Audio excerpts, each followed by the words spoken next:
Bilasizlarmi, ko'pchilik qanaqa savol beradi? Hamma deyarli najot ilmidagilar, ya'ni har kuni kitob o'qiydigan o'quvchilardan qiynaydigan bitta qattiq savol bor. Mana bu qo'limda turgan kitob Napoleon Hillning kitobi bo'lsa, jami hisobda 460 varoqli kitob yoki sahifali bo'lishi mumkin. Va buni ishonib aytaman, agar kitob o'qimay yurgan odam bo'lsa, juda ham sekin, balkim umuman 1 yil vaqtni sarflash mumkin o'qib tugatish uchun bu kitobni. Va buni eng oson o'qish yo'llaridan biri bu albatta Henry Fordning har doim aytadigan gapi. Va men yaxshi ko'rgan gap. Agarda sen optimal rejaga, planga, orzuyingga yetishmoqchi bo'lsang, shunchaki uni qisqa, kichkina, yetarlicha bo'laklarga bo'lib oling. Ya'ni qanaqa? Hozir ko'rsatib beraman. Xo'p. Mana qanaqa qilib shu kitobni butunlay kitobda oson o'qish mumkin, to'g'rimi? Bittasi Pomodoro texnikasi bor, bilasizlar. Pareto qonuni bor, bilasizlar. Va bu kitobni 600 betni 600 emas 460 betli kitobni shunchaki bittada o'qib olish juda ham qiyin, tushunaman. Va Henry Fordning gapiga keladigan bo'lsa, agarda sen ana shu oddiy hayotdagi misol qilaylik-da, agarda yoningizda pitsa turibdi, tasavvur qiling. Katta pitsa, uni butunligicha yeya olasizmi? Albatta yo'q, butunligicha yeya olmaysiz. Nima qilish kerak? Uni yetarlicha bo'laklarga bo'lib chiqish kerak. To'g'rimi? To'g'ri. Endi bu kitobni o'qib tugatishlik uchun kuniga har kuni davomiy o'qishingiz kerak va bir hafta vaqt sarflashingiz mumkin. Meningcha, agar 50 betdan kuniga o'qisangiz, bir haftada 350 bet. Yo'q, bir haftadan ko'proq vaqt sarflar ekansiz. 8 kun deyarli. Xo'p, men nima qilaman? Mana bu yerda chiroyli qilib qog'ozlar yopishtirilgan, stikerlar, buni bilasizlarmi? Endi hozir aytaman nimaligini.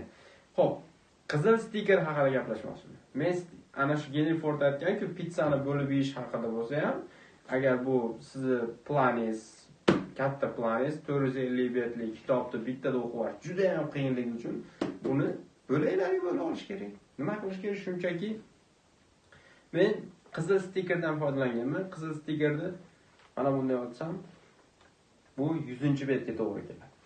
Va bu yerda yashil stiker ham bor. Yashil stiker esa albatta 50-betda. 50-bet. Endi men nima qilaman? Bu yoqda yana boshqacha stikerlar bor. U qanaqa stikerlar? Bular 25-betga, har bitta 25-betga qo'yilgan. Masalan uchun sariq stiker 25-betda to'xtagan. 25-betgacha o'qiyman, kitobni olaman.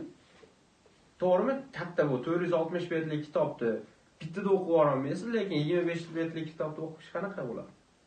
25 betli kitob. Buni juda ham oson o'qish, to'g'rimi? Bitta o'qib o'tirasiz, taxminan yarim soat vaqtingiz ketadi. Mana shuni o'qiysiz, ertamanda bo'ldi. Kitobni qo'yib qo'yasiz. Bu tomonni esingizdan chiqaring. Sizga mana bu tomon. Bitta etapdan o'tdingiz, bitta missiyani bajardingiz, ya'ni.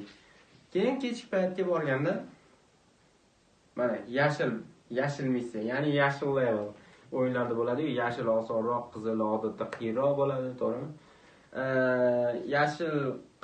Yashilga borasiz. Bu ikkinchi etap bo'ladi. Bunday aytganda, ikkinchi daraja, bu ikkinchisi 50-betgacha. Endi qarang, sizda nima bo'lyapti? Sizda bir kunda 50 bet kitob o'qidingiz.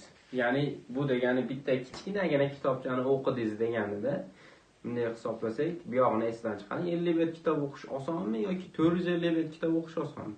Albatta 50 bet kitob o'qish oson, hamma uchun ham. Shuning uchun men mana shunaqa stikerlar qo'yib olaman va kuniga bittadan missiya deb olaman. Ikkitasini yoki 4 marta bo'lib o'qisangiz 100 ta sahifa o'qib qo'yishingiz mumkin. Shunaqa qisqagina video kitob o'qish haqida edi.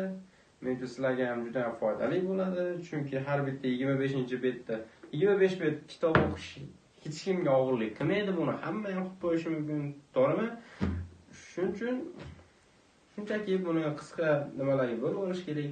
Har 25-betiga 25-bet, 75-bet, 125-bet, 175-betlarga stiker yopishtirib olasiz. Keyin har 50-betlarga 50-bet, 150-bet, 250-bet. har 100 talik yopishtirib olasiz. Men shunaqa qilaman odatda. Har 100 talik 100, 200, 300, 400 bo'ldi. Keyin mana shu har 25 talik mistiyezni bajarasiz. Birinchi etap oson, chunki 400 betlik kitobdan ko'ra 25 betlik kitobni o'qish hammaning qo'lidan keladi. Bu juda ham oson hammaga. Mening fikrimcha, yarim soat 40 minut vaqtingiz ketadi. Yarim soat o'qib qo'ysiz, bo'ldi, siz bitta kitob tugatdim deb qolgan ishlaringizni qilasiz, ko'p vaqt ham olmaydi. Keyin obeddan keyin kunning yarmida yana 25 bet kitob ajratib olasiz, 26-betdan 50-betgacha o'qiysiz. Va bu juda ham oz vaqt oladi. Qarabsizki, siz bir oy davomida taxminan menimcha bir 6 tacha kitobni o'qib qo'ysangiz kerak, agar 400 varaqli bo'lsa.